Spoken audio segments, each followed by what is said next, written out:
art and science, creativity and passion, beauty and anatomy.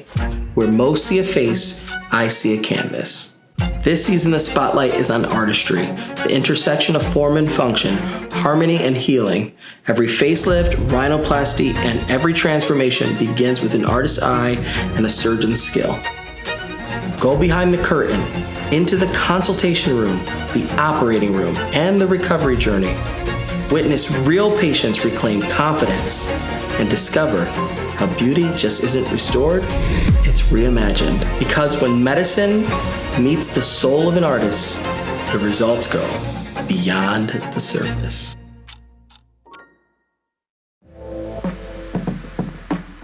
When I'm in the operating room, it is very common to have music, right? Music can inspire us, and it goes hand in hand with creating visuals, right? When we think of music, we think of visuals. When we see visuals, we think of music. And that is actually something that I harness and use to my advantage in the operating room. Typically, when I start an operation, patients entering the room, I'm there, we have some smooth jazz, or maybe we have some, transcendental music, or maybe new age music that's there. That's just putting the patient and the whole atmosphere at ease, calm, right? And so as the surgery progresses, maybe I need a little bit of energy, right? We might go to something like an upbeat R&B, or if I'm feeling like, hey, listen, this part is really hard, I need to be focused, we might calm the whole surgery down and then it's silent so that I can be right there in the moment. There are other times when it's like, listen, let's go, I want to hear more energy, and we might put on some hip hop or some R&B, or maybe something like Motown, something that's classic, that's always just kind of there and it just feels good. So it really depends on the moment, but I definitely tap other people's artists or artistry when I'm listening to them in the operating room, and it helps move the surgery, it helps the surgery progress. Our next canvas, Veronica. Veronica has been through so much, guys. Veronica had a rare form of cancer. DFSP is a very rare skin cancer that basically is really bad because unlike other skin cancers that you can take a very narrow margin around, DFSP is actually a skin cancer where you actually have to have about 2 centimeters of what looks like normal skin all the way around the cancer. So what does that mean? If you've got a little centimeter piece of skin here, you've got to get 2 centimeters on either side of it, which ends up meaning that you've got 5 centimeters of diameter, right? So it's a lot of cut out of even normal skin. And the reason why we have to cut out so much skin when we're trying to cure this type of cancer is because the DFSP, the cancer, likes to spread out. And if you don't get fully around that cancer, then you're leaving some cancer behind. Now, thankfully, Veronica is cancer-free. She's had multiple surgeries to try to restore her, and she's had skin taken from her forearm to rebuild her cheek. She's had a little bit of fat grafting already done, and that didn't go super well. But today, she is unfortunately left with facial paralysis, right? So once they took out the cancer, they cut that skin out that had the cancer. Unfortunately, they had to sacrifice some of her nerves that help move her face, nerves and muscle. Right now, with everything being fallen, it makes it look like her face is melting on one side. So I'm going to lift things back up. Now, the other problem is when she had the skin cancer, right, she's also had radiation, which has affected her bone. It's laid down scar tissue in. So this is gonna be a lot, guys. I need to put volume back into her face with a little bit of fat grafting, and I need to do something special. I'm not sure what I'm gonna do yet to give her the opportunity to smile again.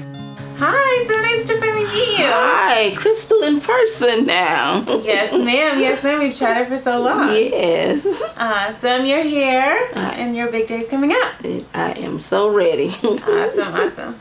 All checked in the hotel? I am. It is such a nice hotel. Sofitel. Sofitel. Yes. It is nice. We usually send our patients there. Yeah.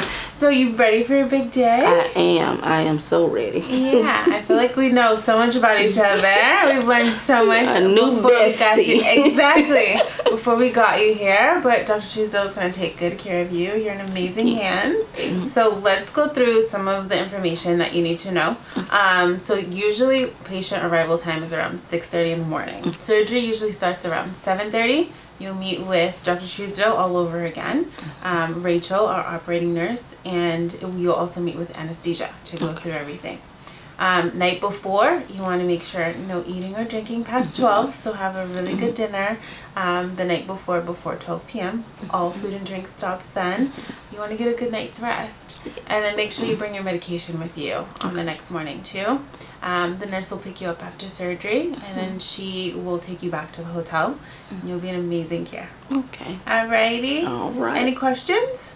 I do not have any. Okay. So next step is you're gonna get to meet Dr. Truesdale in person. I know you guys chatted over Zoom, but he'll go through everything with you on what exactly he's doing tomorrow. Okay. All right. Do you have any questions?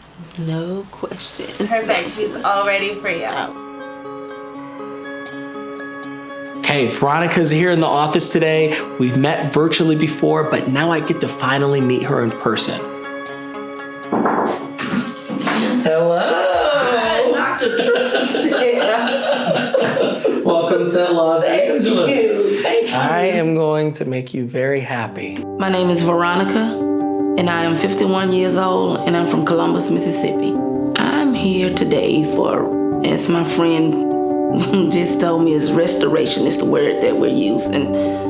I had a tumor removed from here, and I'm ready to get the restoration that I so much desire. I know we had a consultation. Let's review everything. So tell me how we got here to this point right now. You saw a little bump, And grew, it was DFPS. that's it, yeah. And they needed to do several excisions and then radiation. And tell me kind of after that point how the recovery and the reconstruction went. Okay, I am cancer free, and we did 2 rounds of therapy. Say that again. You're cancer free. Cancer free. That's amazing. Yes. It's a very aggressive type of skin cancer. Yeah, I've done the fat transfer and Twice, right? Twice I did. So my insurance wouldn't cover the cosmetic part of it anymore. And so my best friend came across you. And that's how we ended up here. Okay, yeah. So you sent me that message. I heard about your story, about a nice conversation. I'm going to help you. I felt the little knot bump underneath. It wasn't visible to the naked eye, but I could feel it, and it was growing.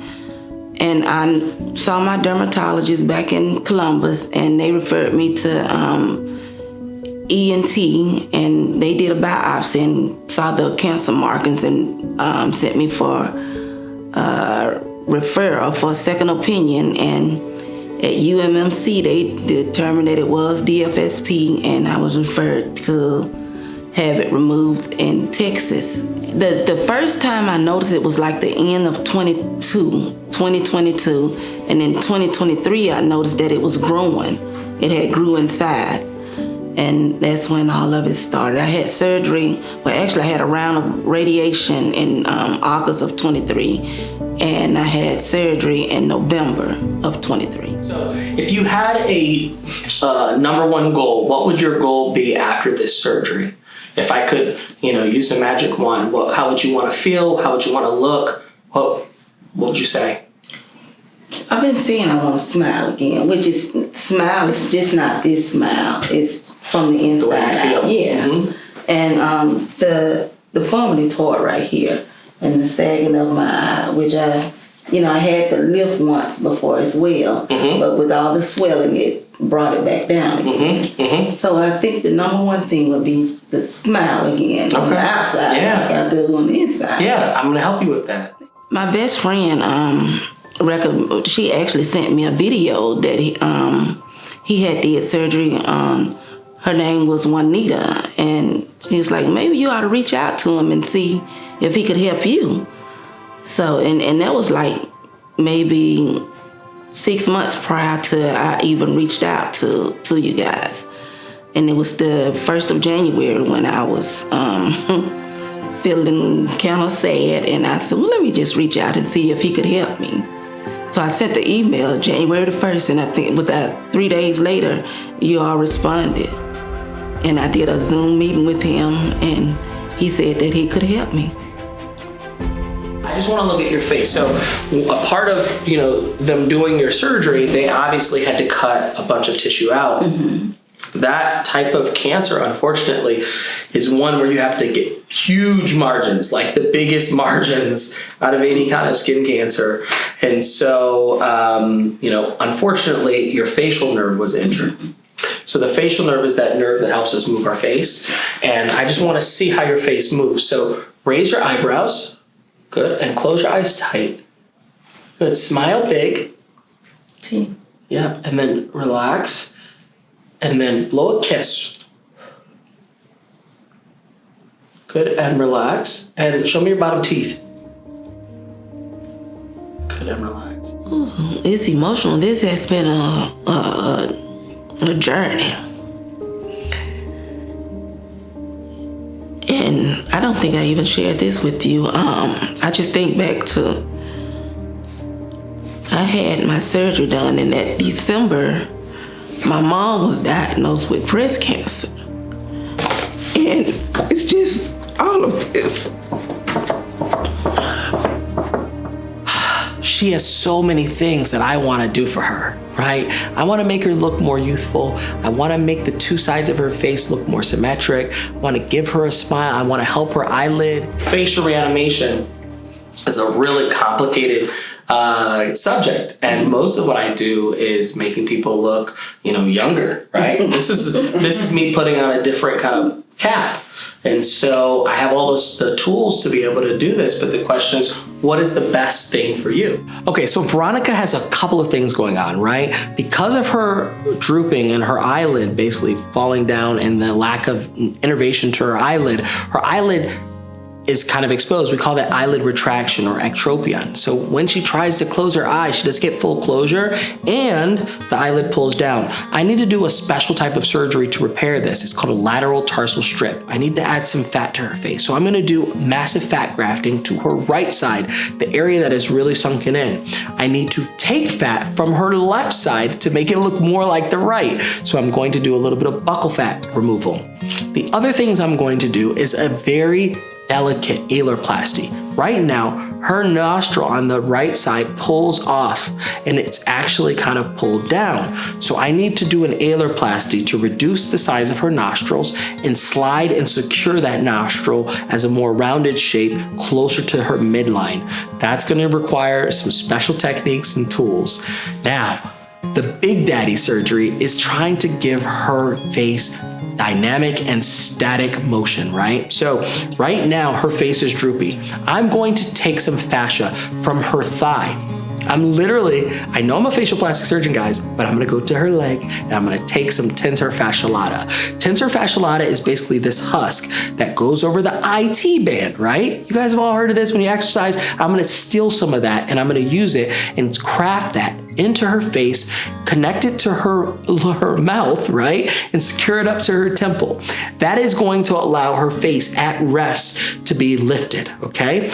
Now, the magic type of surgery that I'm gonna do is actually called a temporalis tendon transfer. So I'm gonna go inside her mouth, I'm gonna go deep inside her cheek. I'm gonna go to the jawbone and I'm gonna disconnect the top end of the jawbone. I'm gonna cut it off and it's gonna have a little tendon attached. I'm gonna attach that tendon to the corner of her mouth so that when she bites down, this muscle here, the temporalis muscle, as it contracts, it will actually cause a little bit of mouth excursion and it's gonna give her the ability to smile again, guys. Your nerves and your muscles have been gone for some period of time now.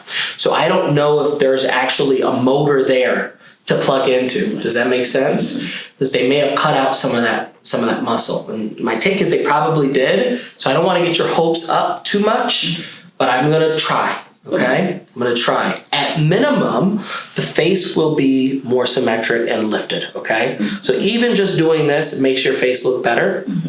When I add the volume in, it's gonna look worlds better, okay?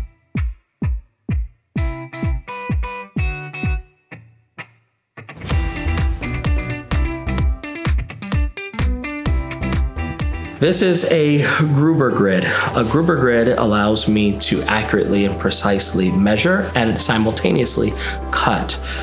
So I will put tissue, cartilage, fascia on this grid, and it is like a cutting board, right?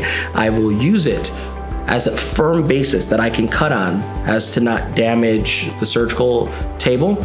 It allows me to measure accurately the length and the width of the structures that I am dealing with. And so art is not just about making it up. Sometimes you need a reference. You need something to make sure you're doing it accurately and precisely. And this instrument allows me to both cut, measure at the same time.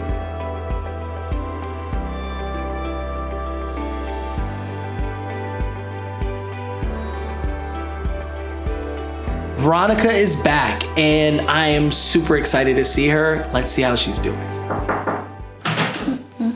Veronica, oh my God. Look at you. Welcome back, Bella. Thank you. Thank you.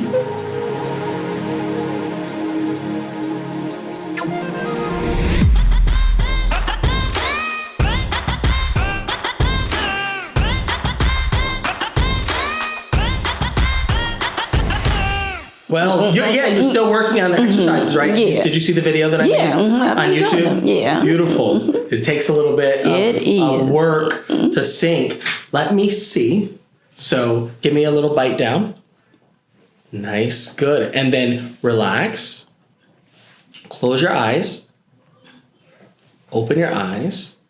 And then just bite down really hard. There we go. There's some movement there. I love it. About 5 weeks post-op now. Still have a little swelling and tearing, but other than that, I'm doing good. Has healed well. This has been quite a journey. And to have my smile back, not all the way, but getting there, I'm working the muscle. It's wonderful. Do you feel like it tears more at one time of day versus another? What I think what it is like this corner over here. Can you see like a little gap over here? Because what it is, I feel pain over here, and then when it's dry, that's when the tearing. So what I did with your surgery was I shortened the clothesline of the eyelid and then attached it back up to the bone. The thing that I have to reconstruct when I do that is the part where they come together, and they're coming together nicely, and it doesn't look like it's away from your eyeball, which would be a problem. Look up for me. Actually looks good. Where do you feel tenderness? Where do you feel pain? It's just when it gets dry. When it gets dry. Got you. That makes sense. That makes sense. Yeah, I mean, your eye closure is never going to be 100% perfect. But it should look better and it should feel better, than before surgery. Does it? Yeah, good, it definitely looks better. Good. The last year and a half, I thought, this was it. Until we found Dr. Truesdale. The word I think is overjoyed, that feeling that, okay, maybe this is not the end. This is not the end result, I have a full face again. I have my smile again. Enjoy again. Veronica looks amazing. She's been restored, guys. All of our goals have been accomplished. Her eyelid is less droopy. It's attached, right? It's attached, it's shorter. Looks amazing. She still has a little bit of tearing, but that's expected, right? Like, this is one of the drawbacks of surgery is like you can't get everything perfectly restored. And I told her that, I do my best to give a person back what cancer has taken from them, but it's never 100%. Her eyelid though is working way better. She's not always tearing down the side of her cheek, and her eyelid is a little bit more rejuvenated. She needs drops less now. That's amazing. Now, as the volume of her face right before she was really sunken and caved in, I put more fat in her face than I've put in any other face. I literally put 50 cc's of fat in her face. Guys, that's like a mini BBL. So you've seen people from the butts and all that, right? They take fat from the thigh or the belly and they move it to the butt. I literally put that much fat in her face to try to restore that volume. Now, the really, really cool thing is she's starting to do the neural rehabilitation exercises to basically retrain her face to be able to smile again. So I created a special video just for her so that she could start training that temporalis muscle to start moving her mouth. And it's starting to show up, guys. It's really cool. So when she bites down, you get a little movement there. And as she continues to practice, it will get better and better. I guess this is what y'all been seeing and I wasn't seeing. Huh? This is what you guys saw. She didn't see it. I didn't see it. I mean, amazing. Actually, today when Dr. Truesdale showed me the before and after, pictures, and I was like, this is what everyone else has been seeing, but I hadn't been seeing it till just now.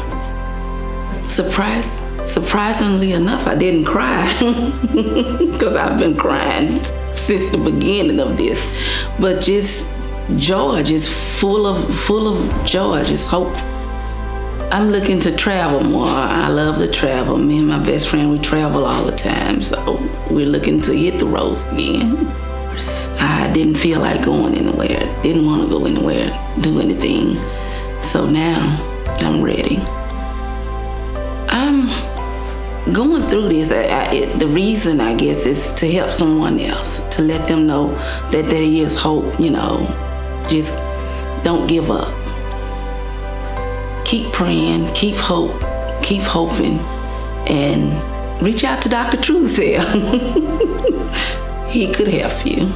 If he could help me, he can help you. 10 years from now, just living life to the fullest. Living life to the fullest.